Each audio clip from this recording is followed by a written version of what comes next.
often warned of the need to keep our personal information secure, especially in this digital age.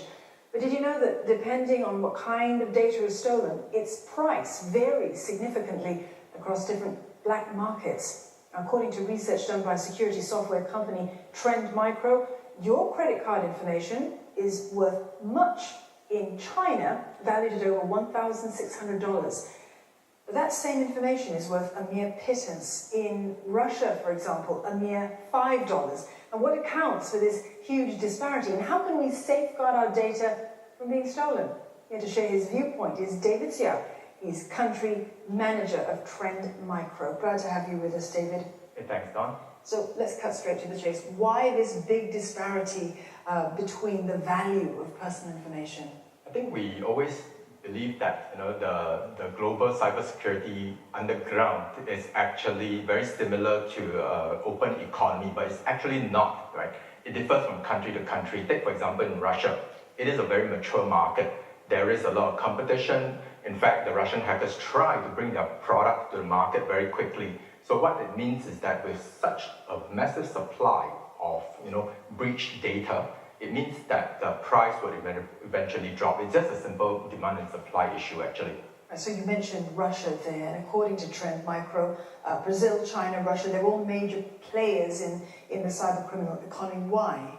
I think it's also a lot to do with the maturity of the cyber underground in all these countries. Take, for example, in China, we have a very high-tech cyber criminal underground. The tools that they use, malware that they use, tend to be very sophisticated.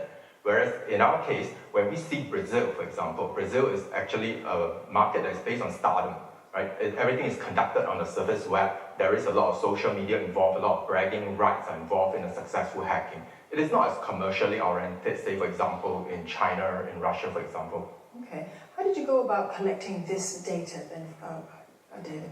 I think the data could be collected on a few fronts. In Trend Micro, we have been collecting all this data since 2009.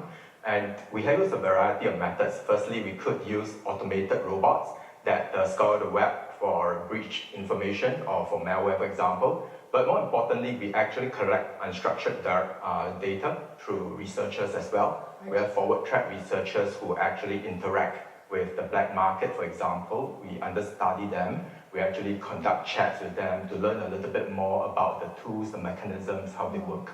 So speaking of that, how do they get all of that done? I think it is a very organized, unbelievably so, and I read the report as well. We seem to see a very well-oiled machinery, especially in the Russian cyber criminal underground. Take, for example, there is a group of people who specializes in creating the malicious software, and they specialize in renting this malicious software to a group of cyber criminals who exploit them to breach companies, for example, take their data, and they actually sell them to a group of garants or guarantors, for example. They take a commission and they actually send off the data to people who are willing to pay a good price for it.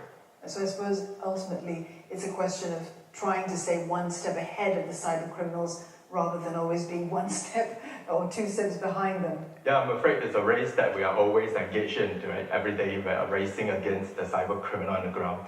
All right, thank you very much, David, for that perspective. David Siah, the country manager at Trend Micro.